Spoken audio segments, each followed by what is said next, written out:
Ladies and gentlemen, welcome back to another episode of the Pure Ambition Podcast. You guys are in for an absolute treat today. With me, I have my good buddy, Zach Pogrob. And if you don't follow Zach on Instagram or Twitter, you're doing yourself a disservice. Over the past 4 years, he has been writing consistently. He's been posting these incredible animations in terms of videos.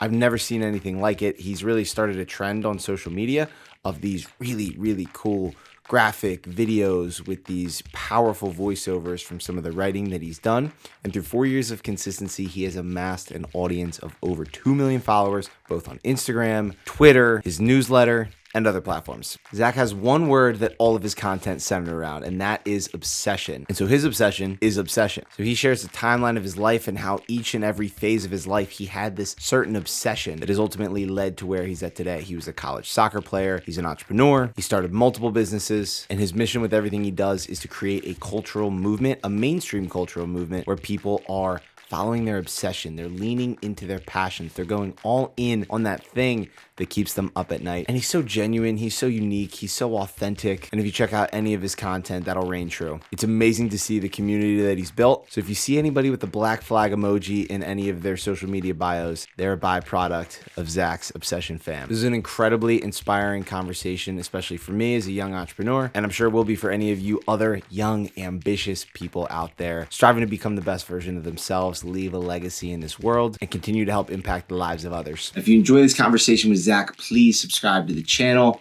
Like this video. It really helps with the algorithm so that we can help reach and impact more people. Now, without further ado, let's dive into it with Zach Pogrob. I was showing my buddy your profile the other day, and I was like, yeah, look up behavior hack. And then I forgot. It's gone. Behavior hack's gone. I don't know if someone else got the handle. Someone did, and I got it back, but I don't know. Yeah, it's gone. So you changed it, obviously. Yeah. And then you wanted to change it back to behavior hack? No. I just wanted to get it from I didn't want someone else using it. And so you just wanted to own the domain name? Yeah, like that. And I you know what it is? People like you searched it, and I didn't want someone else going and posting random shit. You know what I mean? Yeah. But I don't want to use it. I'm not going to use it again. But you have it? Yes. Okay. All right. What may or may not have it. What made you want to change it?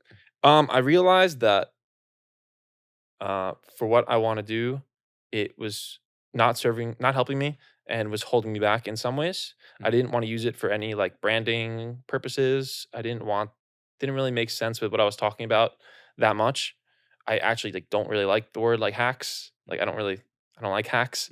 So it's what is the point of this? I think with content, you should make it as easy as possible for someone to recommend you and share you. And so if I'm trying to write from Zach Pogrob, now people are oh, go follow Behavior Hack. It's why? It's pointless. Yeah, that's interesting because Zach Pogrob, and then the Behavior Hack, but then also your newsletter has a different name too.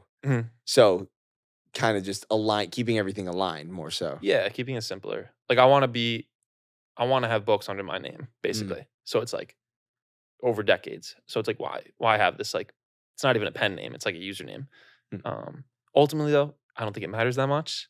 It was just a small thing I wanted to change. All right, let's dive into that, because that was something I wanted to ask you about, but you just brought it up, is writing a book. Yeah. And most writers, you write every single week.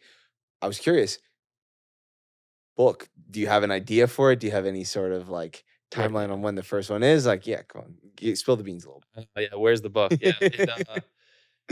Yeah, last year when my stuff really started blowing up. Actually, this wasn't last year. This was earlier this year. I started to talk to some really cool agents about a book, just because I was lucky enough that they reached out to me because they saw the content. And I had some ideas, talked to them, and yeah, I don't know. I think a first book really matters, and I didn't want to rush it. But at the same time, I don't want to rush it. But at the same time, it seems like books take forever. If you're going to do a traditional publishing route, which I think I would, basically at least 2 years to do it right. So yeah, I'm working more and more on it. Should have one out by now probably, but it's also, I don't know. I'm thinking so long term that I think it's okay to take time with the first one. And I also just don't think I was ready to write that book.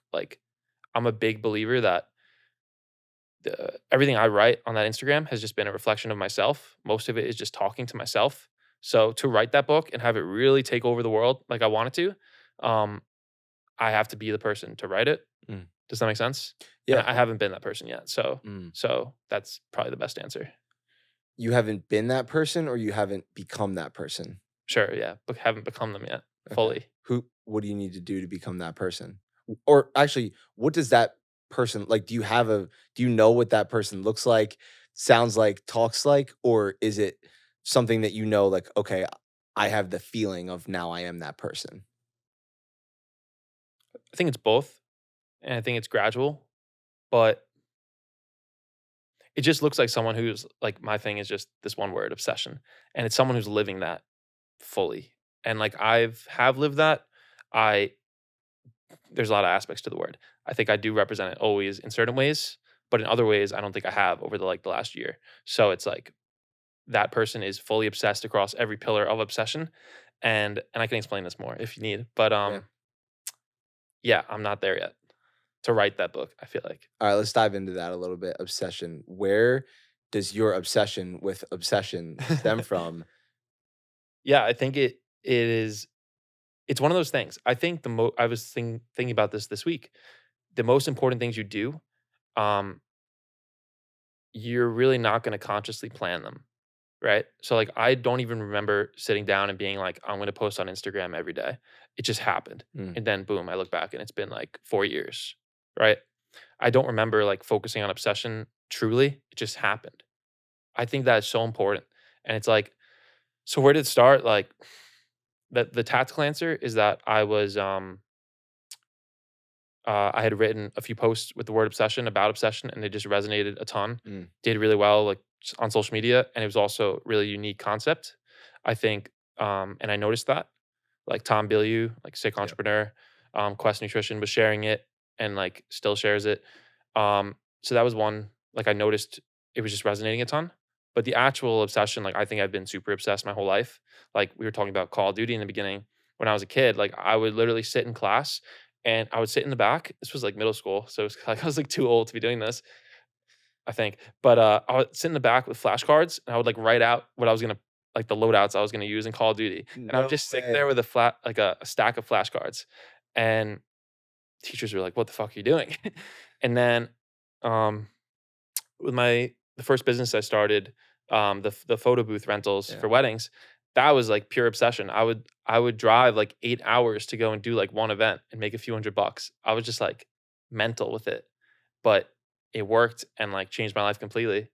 And if I wasn't that obsessed in that period of time, like when I was graduating school, I don't know what path I'd be on. So it's always kind of been this through line of my life. Um, yeah, and feel free to ask more like specific stuff. Yeah, I mean, I know you have a soccer background, right? Yeah. So did you have that same obsession with soccer? And you hear about like the Kobe Bryants that are out there training for, you know, 20 hours a day, and the Steph Currys who, they have to make like 1,000 threes every single day before they leave practice. Like those crazy like obsessions. Like, did you have that with sports too? Yeah, it's funny. I don't think I really did. Mm, Like, I think I was always pulled towards other things because I was never that obsessed. Like, I was good. Got on D1 teams, didn't play that much, was never that good, was always hurt. But yeah, no. So the answer is like no, honestly. When I think about that sometimes, like how much time I spend playing soccer, um, it's so much time growing up you spend with sports. It's crazy. And then you don't really do them when you're older. I actually just started playing soccer again though, and it's sick. Like twice a week, crushing it with these players who are love so that. good. Yeah. Love that. Well, I think also too, it sounded like you were about to say like, "Oh, what could I have spent if I didn't spend all that time playing soccer?" Mhm. But at the same time, I think everything unfolds exactly the way that it should, and that time of playing soccer and maybe the frustration, and I'd love for you to maybe dive into a little bit about how that career ended and your transition out of playing soccer into the next chapter of your life, because that was something that I struggled with playing football. I played football in Yeah. college, and then getting out, it's like, okay, that was my obsession for, my whole life was like, I just wanted to like be in the NFL. I wanted to play Mhm. college football, do all those things. But after you struggle with that kind of like identity loss and like, okay, what is that next thing that I do? So I think one, to just kind of like wrap up what I'm saying here is like one, I don't think it's like you shouldn't like wish that for anything else because it unfolds exactly the way you should and leads you to this person that you are now. But also, like, what was that like for you when you left the field? Yeah, you're right, like, you shouldn't regret anything. You know what it is, though? I'm just jealous of, like, child prodigies. Like, I'm jealous of people who compound around something for so many decades 'cause, it's just incredible what you can create in your life. And I could talk more about that, but the other question was, about soccer when I stopped playing, right? Yeah, yeah, yeah. Um, it was one of the happiest times of my life, like, literally, and, like, I did 2 years at one school and then transferred because basically I got hurt, wasn't playing good, and my coach I had to transfer to keep playing, so I transferred. So I guess I was obsessed, like, I literally left my school to go try to keep playing, um, and so transferred, got really bad season-ending injury, like, right away, so it's like, that's it, and then I was supposed to go back and keep doing it, but I was just like, "I'm done." Left that school, went home, and like I said, that moment when I left school, happiest time of my life, I felt like I had my whole life back, I felt like I had unlimited time, unlimited energy, and that's when I started working out, started, like, filling my brain with all this, like, start a business, social media, all this good stuff, or, like, debatably good stuff, and, yeah, it was the happiest time of my life. I remember just working out for like 2, 3 hours a day, and it was incredible. Like, there was so much freedom, and I had this thing which was, for me at least, holding me back with sports. So, unlike, did you have a good career in college? It sounds I like you had did. so I was kinda like you, I was on and off hurt Sure. for the first couple of years, and then my junior season or my freshman year, I was kinda, I don't know, was special teams. Sophomore year, I was starting, Okay, so to pretty good. but then I tore my ACL Yeah, the week before the season started, kinda yeah, same as you. So I yeah, was out that whole season. My yeah. junior year, I was hurt on and off, and then my junior spring was COVID. So then my senior year of football got canceled, No way. completely canceled, and then I was ready to just graduate and hang up the cleats or whatnot, and I felt this, like, there's something in my gut, something in my heart telling me, like, "You're not done yet." And so it was January 24th.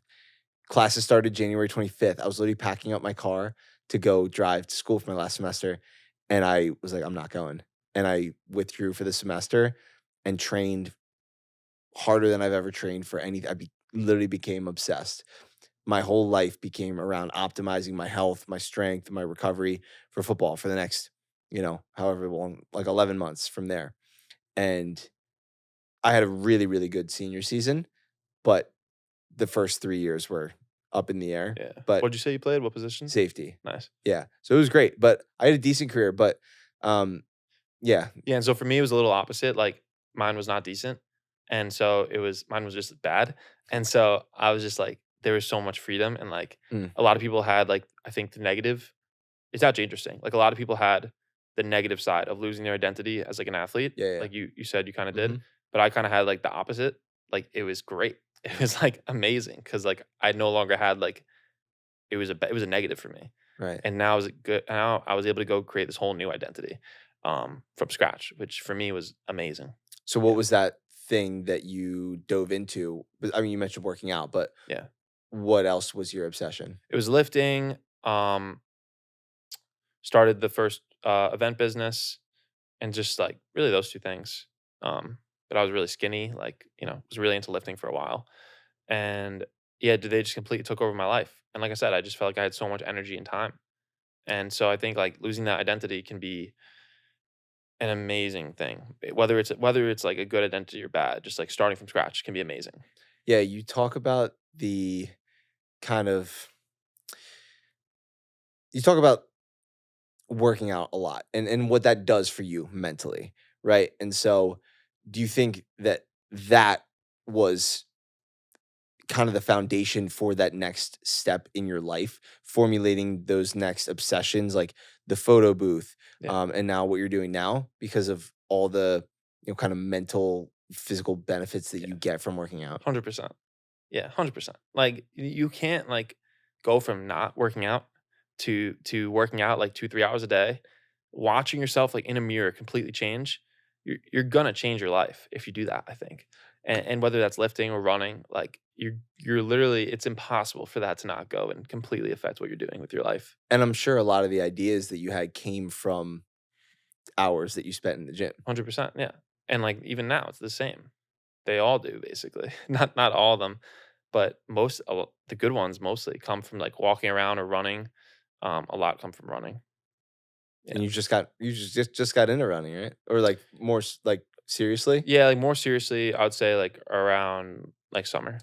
What do you think is the difference between like getting a crazy pump at the gym or getting a gym workout in versus running? They're so different, and I think, like, you're noticing on social media, everyone's running now. Mhm. Like, you can call it the hybrid movement, Yeah. whatever, but even just running alone, everyone I know is running now. That wasn't a thing a few years ago. It's like in the 2010s, everyone started working out, Mhm. right?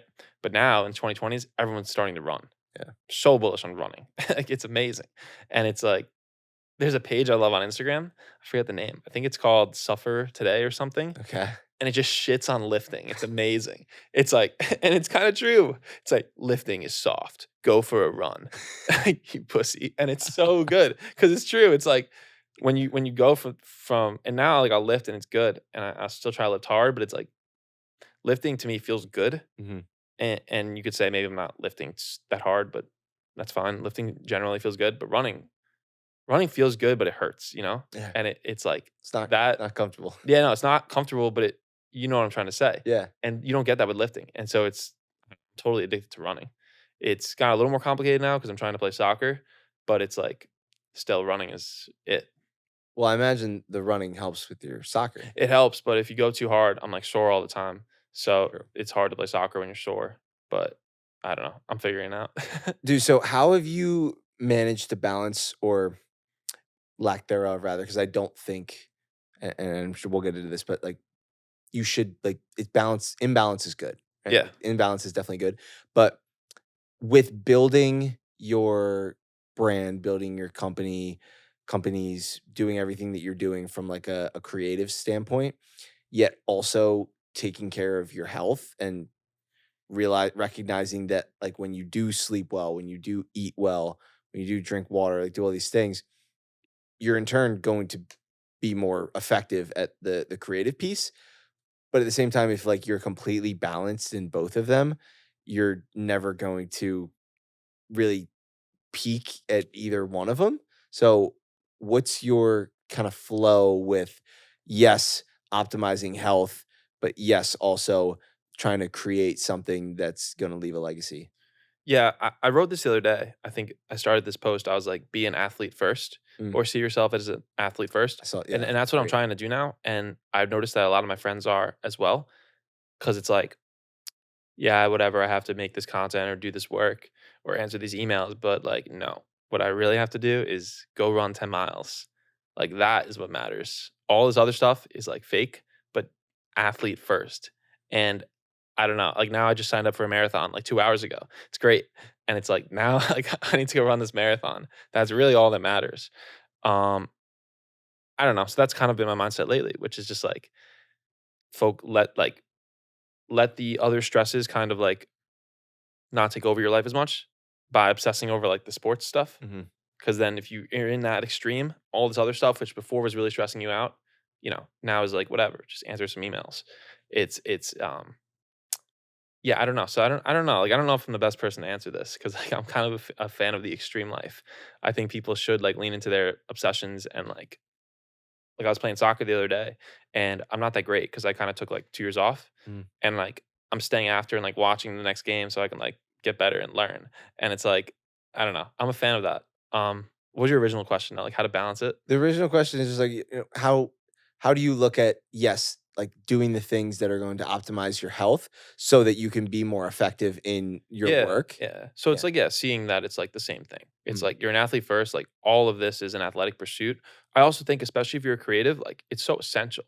Like I can't write anything good if I'm sitting at home like rotting away. Yeah. Like I have to. And I'm sure it's been hard for you like the last few months. Like, um, see, yeah, like for me, it's like the creative aspect of my life is is literally solely depend. It's not even like a question. It's like literally dependent on the fitness stuff. Yeah, I saw one of the posts that you wrote. It was about just not being stimulated. So going for a run, going for a walk, no headphones, being in the sauna, no headphones, like, being in, immersing yourself in, That's what I in the mean. cold, like just putting yourself in a position to be bored, Yeah. right? So is that something that you do relatively frequently to help your creative juices flow? Yeah, I try to. I mean, like, I'm addicted as everyone, and, like, I'm trying not to be. But having those times, like, I have this thing I'm kinda, like, mentally thinking of, it's like, you should do 3 things every day. You should go on, off, and out. And so on, you should turn on your body somehow, go work out, go for a run, whatever, even like a hard walk. You should turn off. You should sit in a sauna with no phone, go for a walk with no phone, turn your mind off, and then out, put something out into the world. I don't know. It just seemed like that's like a thing I'm playing with. But the off part is super important there, and that's the piece that very few people do. Most people don't create either. But yeah, that's my new like thing I'm playing with. On, off, out. On, off, out. I like that. Is if you can do those 3 things, at least you can look back on your day, right, and be like, "Okay, at least I did something productive." Yeah, it's hard to like fuck up your life if you do on, off, out. Alright, duly noted, duly noted. Um, Dude, so one thing that really interests me about your page in general is, and I'm not really on Twitter, so, like, It's fair. I follow you on Instagram and I consume your content there, but there's so many people on Instagram who try to do what you do and post, like, their thoughts in a way in, like, a picture format, but it just doesn't really strike the way that yours does. And so why do you think that your content has been able to, like, stick more and resonate more with people that try, as opposed to other people who try to kind of do similar things? Yeah, you're talking about like the writing or the videos? Just like you're right, no, like the actual just straight, like, Writing. writing, like text on the screen, post it onto your Instagram. Yeah. Excuse me. Um, that's a good question. I think there's 2 things, which is like with what I was just saying, on, off, out. If you just sit down once a day and try to put out something great into the world, like the best thing you can possibly make, whether that's a piece of writing, a short video, um, I think it's really hard to fail. Mm. And no one does that though. No one. And so yeah, like I try to just keep it real. There's not many people who've like actually done that for like 3, 4 years, like sat down and tried to write the most true, real thing they possibly can. And not like filter that voice. Like I used to post a lot of quotes, other people's voices, which I think is good. Like to start, you have to like imitate first. Well, I wasn't imitating, I was like quoting them. I wasn't stealing their quotes. But it's like that's actually pretty rare. Like most text pages on Instagram, they're just bullshit. They're just like quotes and like the same quotes. And so I didn't do that at all. So for the last at least like 2 years, maybe 3 years, 2 years, I'd say it's just been my writing, and that's compounded really well. I think there's that. There's like a paradox here, which I think answers the question well, which is be strict with your message, but flexible with the medium, right? So it's like I did 2 at the same time, and that's why my life completely changed last year. I was flexible in that I took my best writing and made these videos. Went from 200,000 followers on Instagram to like now I have like 2 million total. Um, because I made these videos with the same writing, but I was flexible with the medium. And I'm doing less of the videos now, but that's okay. Like I've grew it's okay because I've grown my writing audience so much more, right? Like I got this audience and they came because of the videos, but now they just want to read my stuff too. And then at the same time, so it's like flexible with the medium, at the same time, strict with the message. So I'll, make videos that are a little more general. They'll be like hard times create whatever, good hard times. You know what I'm trying to say? Like it was like a really basic one, but it got like 13 million views. But then I'll write like the most intense thing about like obsession, like live in extremes, like stuff you don't normally see, and it will rip, and that's awesome. So it's like strict message. Don't stop talking about obsession, but be flexible with the mediums and the packages with how you get that out there. Like one thing I've been thinking a lot about is for everything I want to do. Like everything is around obsession, right? Everything I do, every company I'll start, every product I create. But there might need to be like different packages that I do to get people into that universe. So I met Ryan Holiday, right? Yeah, I met someone who's his research assistant, Billy Oppenheimer. Have you heard of him? I have. Yeah, he's huge on Twitter. Mhm. Um and amazing writer and creator in his own aspect in his own right. And he said how like Ryan, he wrote books about marketing. he has a thing called Daily Dad now, Mm. and they're like these different things that I think help.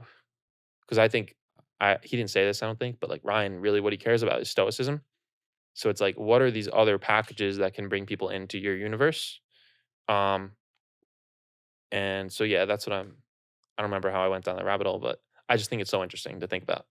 Like, what is like, for example, let's say one thing I'm thinking about is like an obsession journal, but like maybe there's a better angle than an obsession journal. Cause like, what is that? It's like a better angle that can get someone into the world and teach them obsession. Do you know what I mean? Hmm. So that's something I think a lot about. Yeah, I mean, one thing that could be cool with that, and I mean, now you just got my brain rushing is, I mean, AI is so prominent today. Like, maybe it's some sort of like AI journal type tool that like gives them some sort of feedback. I just shouted one out. Shout out mine, Sarah. I just did a sponsorship with them. It was awesome. It's a Nice. tool just kind of like that. Um it's like a journal. It's an app. Yeah. You can write a journal like a normal journal, and you can like click analyze, and it gives you feedback on your thoughts. So yeah, it's funny you said that. Yeah. Well, I was my co-founder and business partner Sean, he built this AI tool too, Really where similar. yeah, very similar. Where like at the end of the month, it'll also show you like the words that were most used in your writing throughout the month and That's like cool. some trends like in your writing. Like Yeah, he did a 40-day fast, which is like the craziest thing I've ever seen. that's And crazy. he said that like he journaled, like, every day through this AI tool that he made, and so, like, at the end of it, his, like, 2 words were, like, "trust" and "surrender" were, like, the 2 words that he had wrote the most about in his journal. So, that could be an interesting That is rabbit. interesting. That's interesting. Yeah, could be. So, do you remember the first, like what put you over the edge of, like, "Okay, I need to start posting. Like, I want to start posting." I remember mine, and, but I'm curious if you have, like, a moment where you were like, "This is my time, and, like, this is what I need to share." Yeah, I don't remember like the day or the time. That's kind of what I was saying before. It almost happens like the really important things you just get pulled into, I think, through like Paul Graham. Mm, I don't know if you've seen his writing, but it's amazing. And it's like he started Y Combinator, which like funded all these yep, startups. Um, he has a quote, which I'm gonna misquote, but basically the idea is like just put yourself in these unique circumstances to let luck find you. And then that's when you'll find these opportunities that just pull you in. That's kind of how I started making those videos too, which changed my life. I just met someone who kind of gave me the idea. And but back to when I started making content, I was in a very like extreme time of my life. I actually just kind of wrote about this in my newsletter where I was graduating school, said I wanted to be a doctor, but didn't really know, right? Really wanted to be like an entrepreneur, creator type. But hadn't done much. And then I was because I wanted to be a doctor, I was doing I was an EMT on the weekends. For that's like a thing people do when they're like pre-med, right? okay. So you were pre-med in college. Yeah. Okay. And so I was an EMT on the weekends in a bad area, upstate New York, and it was wild. Like so I was so addicted to it. Like that I was obsessed with it. I was so bad too. Like I was the worst EMT because I just like I didn't study that much. I didn't really know what to do. I was kind of nervous when shit would happen. I'd like freak out a little bit. But I was so addicted to it because like think about it. I'm like this kid from Long Island, normal life. And now I'm like in this area called Johnson City, New York. You can look it up. It has like one of the worst like fentanyl problems in the country, and I'm just like seeing the most wild shit, and then going back to class and like sipping coffee like I wasn't just like around dead people for like 3 hours. Like, Um, it didn't phase you at all? n- uh, like it did and it didn't. Like it was such. I was like it sounds maybe selfish, but like I was really addicted to like the intensity of it and the stimuli. Mm, No, like it didn't phase me. I didn't get like depressed or anything over anything. Um, so there was like that. There was like the extreme stuff I was seeing, and then I was also I've told this story a little bit. I was like seeing a girl who was like a smaller creator, so she was like doing brand deals and like, um, had a small following, and like those two things I think like put me in this place where I just realized like, all right, I'm gonna start doing this. I saw some other people doing stuff that I thought I could replicate, and yeah, it's like one of those things. Like one day I think for like your life's work, which for me I think will be like writing about obsession, right? You just sit down and realize you're going to do it forever, and you just start. And mine wasn't like obsession at the time, but it was just writing. But it wasn't even writing in the beginning. I don't even know what you'd call it, but it was you Paul Graham again to bring him up. Yesterday I was looking at like a really old tweet of his, and someone asked him how he takes the time, like, or how he goes through the effort to write his essays and write his thoughts online because it looks so amazing. And he's like, I literally can't help it. Like, that is it. That is obsession, perfectly stated. It is a thing you can't not do. Do you remember when obsession hit you? Like to start talking about it, or just when I started feeling it. Like when you knew that obsession was your thing? The like actual time was this March, and it was I had the words "follow obsession" in my bio for like a year or two before that, probably a year. Um, and I've always been fascinated with like words and like owning like these ideas.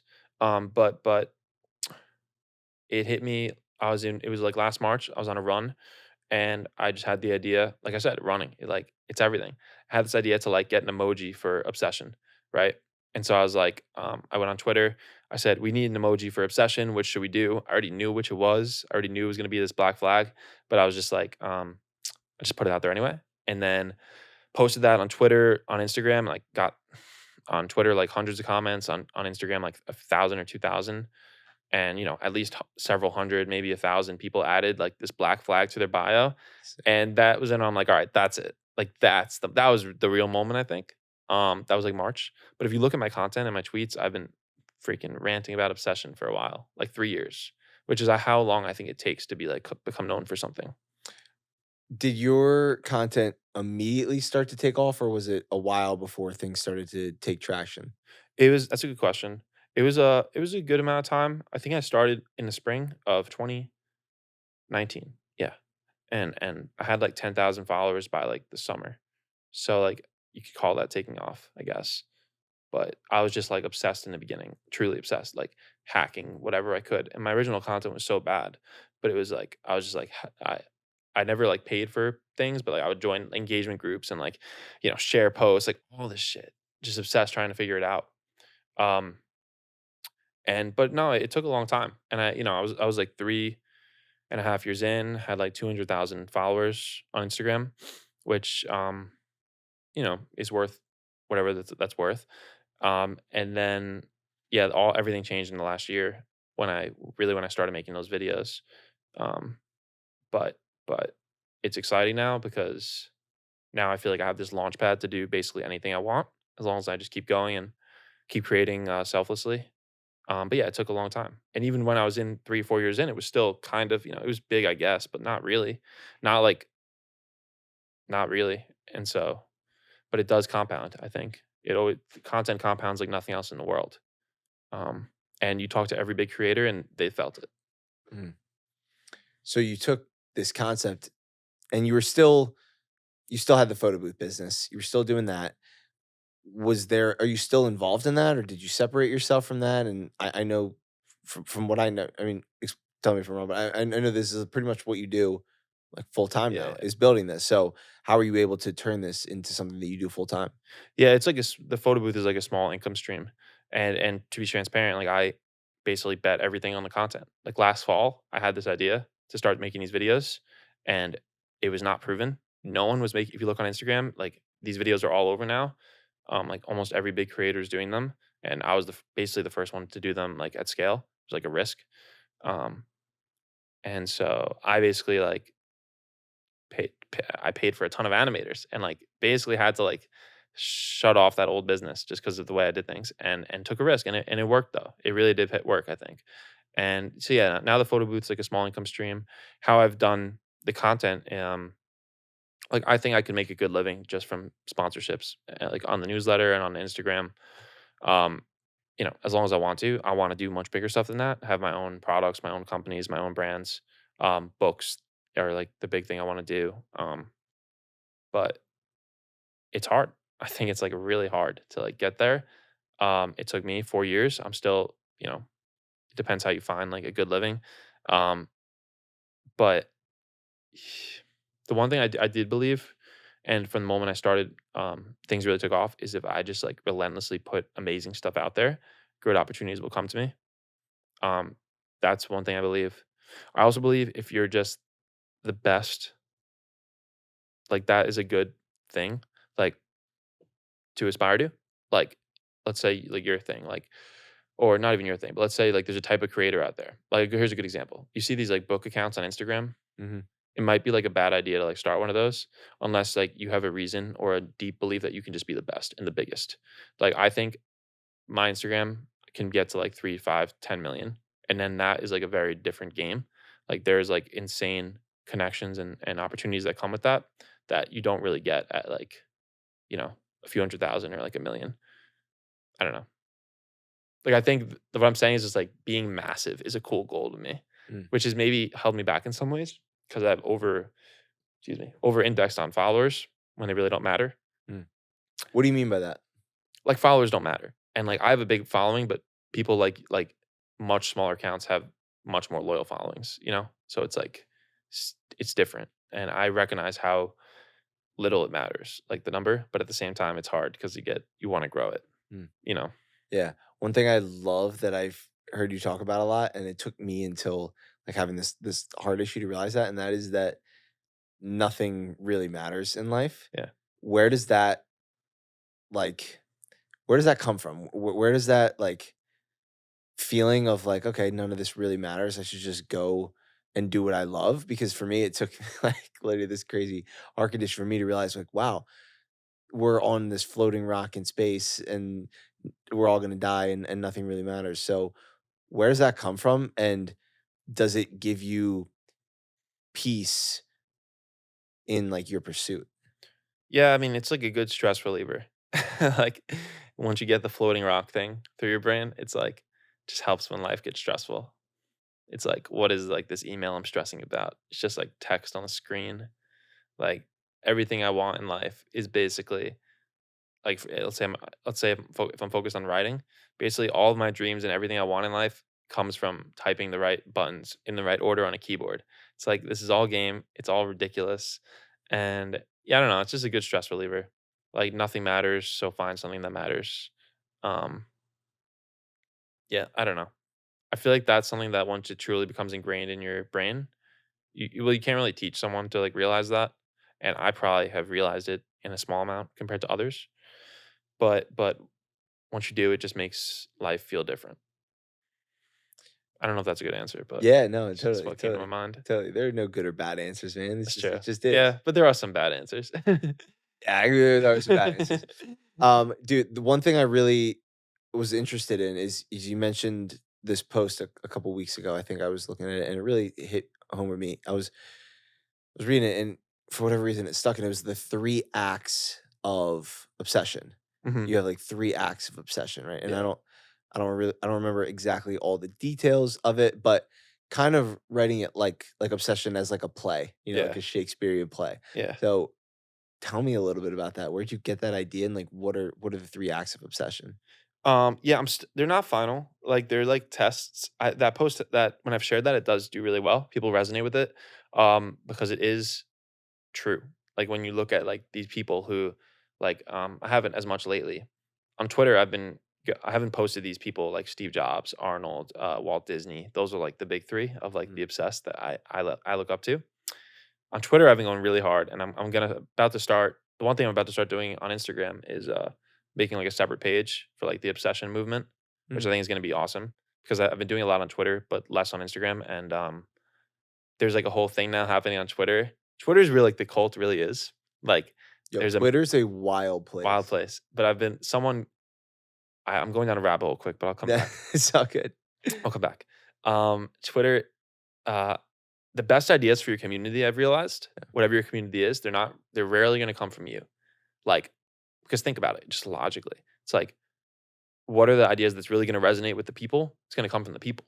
Just might not come from you. And so like someone came up with the idea, they like tagged me in a picture and they're like obsession core.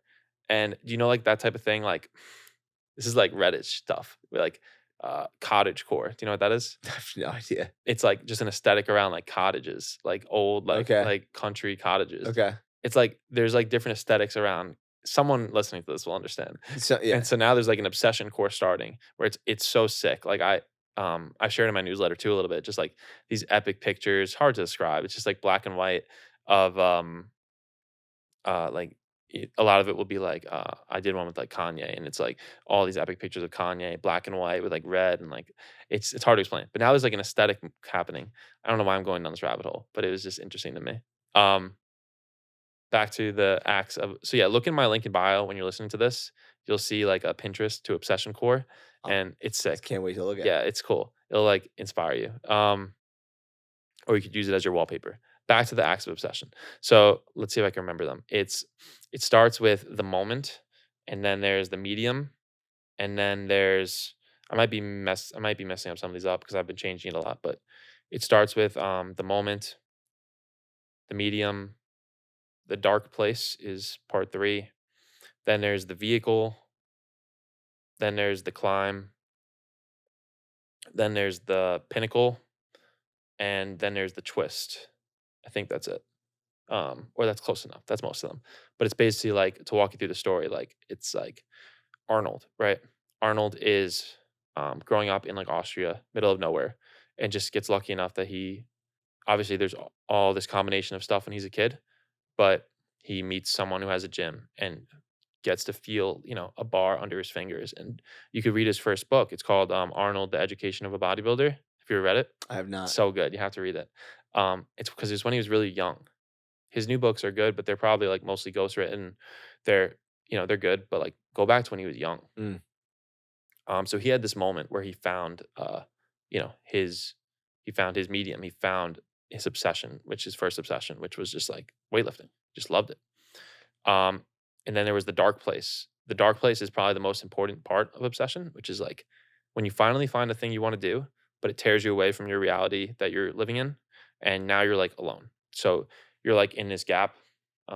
Chris Williamson said something really good on this, where he's like, I just thought of it, where it's like there's a period of time where you lose your old friends because you're moving on to something new, but you don't have these new friends yet. That basically describes the dark place, where it's like you're all alone. You're, Kanye, 5 beats a week for 3 summers, whatever that is. You're just like grinding alone, staring at a laptop, trying to figure things out, and you're just following this obsession, right? So that's Arnold, like being alone, weightlifting, going to the forest. He would like go into the forest just with barbells and weights and like bring girls and just get drunk and drink and get drunk and lift, and it's amazing. Um, and yeah, so like I feel like everyone goes through that dark place. Mine was when I stopped playing soccer and was like starting to lift and doing all this stuff. Um, and then there's the vehicle. So it's like, what is the compounding thing that you can package your obsession into? Super important. You have to compound around something. For mine, that's like writing online, right? I'm gonna do it forever. Um, and then I think the climb is just like kind of that part I'm probably gonna take out, but it's basically just like you have to climb for decades. And then the pinnacle, which is when you get to the top, and then you realize that like, the whole point was to obsess. Like obsession is what you want to do. It's not about the pinnacle. And then there's the twist, which is like Arnold now wants to go and be the biggest actor in the world because he needs to take that obsession, that feeling of obsession to a new medium. And it kind of repeats a little bit. Mm. But yeah, that's it.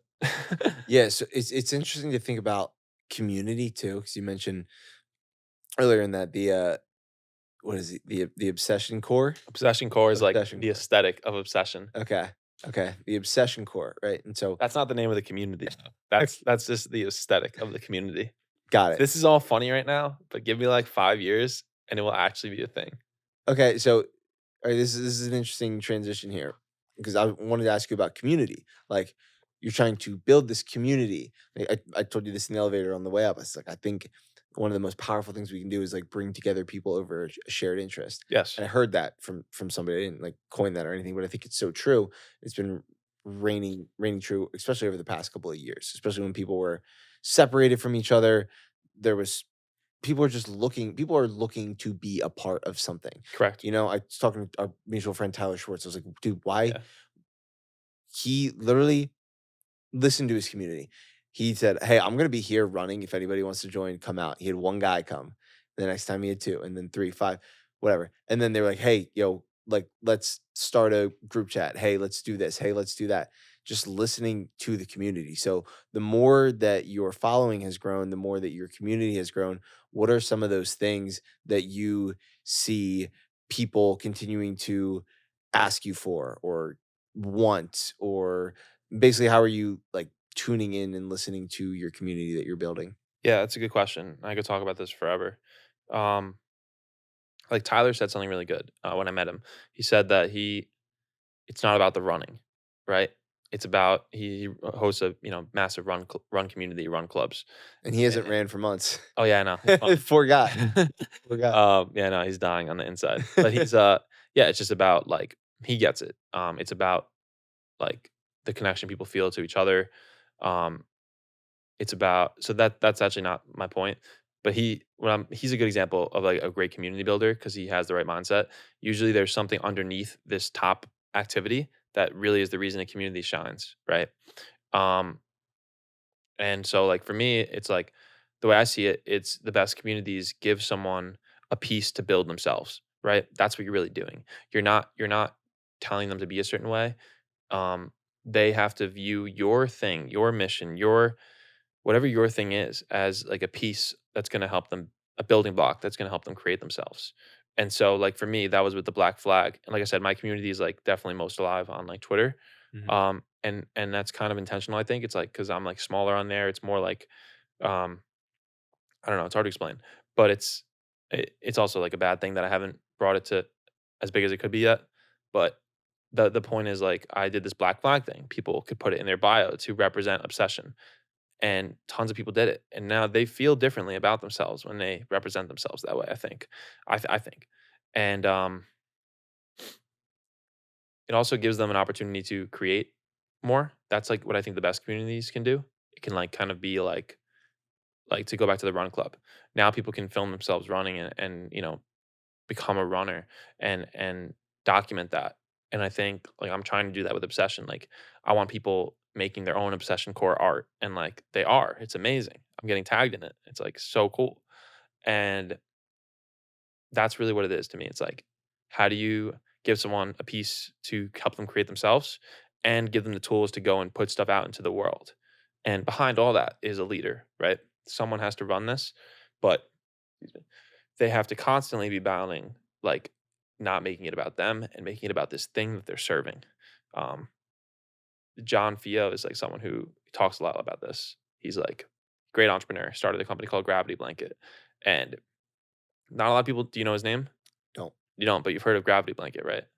Nope. Okay, fine. Sorry, John. So here's the thing, bro. Like, what I love and respect about you, that to throw you off here, but like one that I love and respect about you is like your like these stories about these people. Like you study them. Like you look at these people who are obsessed and who have done great things, and like you study them. For me, I'm like when I get too caught up in the consumption, I fall into like comparison traps, and then I start to feel bad about myself. Versus like I need to just like keep doing. Otherwise, and there's I think that's a positive too, though. Like, and it goes both ways, right? It yeah. goes both ways. But sorry, yeah, that's about me. Is like people are always like, you don't know this thing, you know that thing. I'm like, no, because if I start going down the rabbit hole, I will get so sucked in, and it will take away from my own like creative energy. That So, means you're obsessed. That's good. That's like Mr. Beast going on Joe Rogan, and he's like, doesn't know like what movie he didn't see like Harry Potter or something. dude, I just watched Harry Potter for the first time Was it good? like 2 months. Yeah, it was Like, good. I was see, with Noah. I really? was like, I had never seen Harry Potter. I've never seen like Lord of the Rings. Bro, you have a lot of these things, Never, like never. the just out of the basement thing. You Yeah. have a lot of them. Which, yeah. So anyway, so gravity blanket. Oh yeah, it's a big weighted. He like invented weighted blankets, Yes. but his whole thing is like he wants to make it about his products and not about him. Okay. And I think he's very right about that. Hmm. You will get big enough if what you create gets big enough. Hmm. You know. I know how big you want to take this thing. You talk about it a lot. You want this to be so you know what you could do, and it could still be. You mentioned earlier in the podcast, you know what this could be, and it could do really well in one thing. But you know that it's going to take a different level of obsession, of commitment, of dedication, doing the work to get it to be even bigger. That Yeah. was what you said, like to be even bigger than that. So like there's not like other groups of obsessions. There's like other communities and there's other movements and things like that. So like when you talk about like being the best, being at the top, like, what does that mean to you?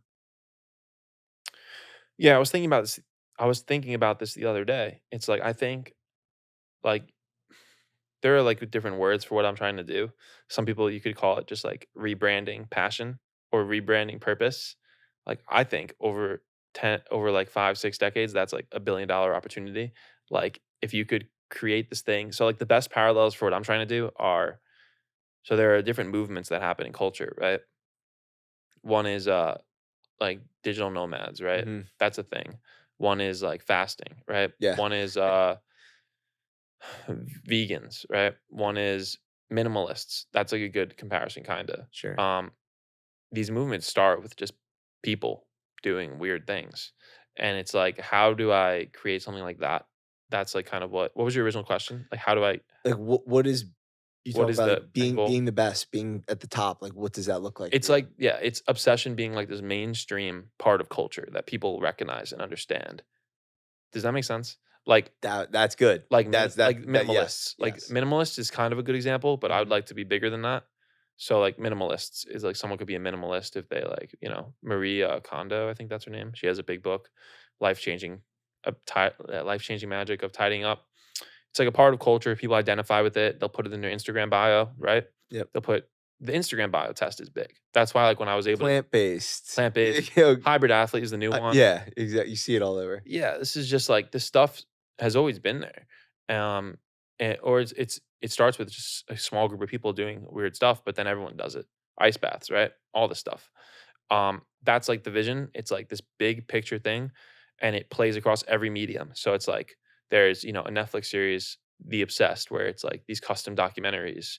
It's different challenges, different things like 75 hard, maybe a run club, maybe like an in-person like gym, all this stuff where it's just like all over. Like Disney is like what I'm obsessed with because it's just this insane universe built around these stories. I'm really obsessed with like really, really obsessed with like characters and like stories and cartoons. Like I tried to make some in the spring. We're gonna make more soon. Um and yeah, I don't know. It's like that's my vision for it. Just like this massive thing that bleeds into all these different companies and projects and movies. And I don't know. I have a long time to do all this stuff. So it's just about, and I think it is rare that I've had like, I do have the idea. Like there's a quote that I really like that inspires a lot of what I do. I think it's Sam Altman or Peter Thiel, and it's like the best. I think it's Peter Thiel. The best companies start as religions, and then they have to figure out how to spread the religion, and that just leads to starting a company. I kind of am still in the religion part, so I'm trying to figure out like all the other stuff. But I do know I have this like true idea that people really, really resonate with, and that I'll get long emails or long DMs like I felt obsessed my whole life, but I never had the words for it. I never felt like it was okay. Um, but yeah, that's the vision, and like there's a lot to like the obsessed life.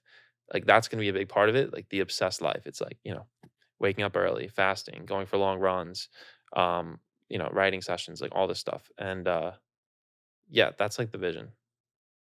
So, you said, "I have a lot of time." You said, I have a lot of time to do it." Yeah, Theoretically, what if you only had a year to do it? it's a good question. What would you have to do differently? I think I just try to write a good book. I feel like if I only had a year, I would just try to write the best book I possibly could. Because I feel like words can like if you can write words that are good, they'll live for a long time and can spread to like everything. Mm, Like movies, stars, books, a lot. They really are just like screenplays. That's what I think I'd do. yeah, because a book leaves a legacy, Yeah, and sometimes it might take years for the book to even catch wind, or right? Or I that's think why it's I've like been. Moby Dick, like, never, like, it didn't gain popularity or didn't blow up until after the author was dead or Yeah, something I like that. think I believe that. Well, a lot of times the art is there's like a lot you can read about this. It's like innovative art takes a long time to resonate because it's so new at the time. People Mm, don't understand it. So it's almost like you really can't even judge an innovation right away. Sometimes you have to wait. And that's why a lot of times it happens after the artist dies. mm. I don't know. That's an interesting rabbit hole. That is an interesting rabbit hole. Of everything that you have right now that you're building, what excites you the most? The one thing I'm starting on my birthday on the 27th, I'm not going to say what it is. And the idea isn't even fully done. but it's I'm doing an obsession year. So this is gonna be a big thing. Is like I think 1 year of obsession could change your life. It's kind of like 75 hard, right? It's shorter, but like 75 hard is like you need some obsession to do that. This is a little different. It's more based around like creativity and like output. So yeah, I turned 27 on Tuesday, 31st, and I'm doing the obsession year. I'm not gonna say what it is, but it's like creating something every day for a year. Because I think if you do that, you can change your life. Um, that's like the most exciting thing. More just like ways for honestly, the one thing I'm more excited about is the Instagram Mm. and taking obsession a little, making obsession like an actual brand and a thing. I haven't really done that, but I think it's the right thing to do. Um, where it's like not just something I talk about, but it's like, a company and something people could buy from. Mhm. Because I think that'd be helpful to like spreading it. And so yeah, those two things basically. Dude, epic. Yeah. All right, last question for you before we start to wrap this thing up. Sounds I good. know, your word is obsession. We talk about that. Like my thing is pure ambition. Yeah. It's the name of this podcast.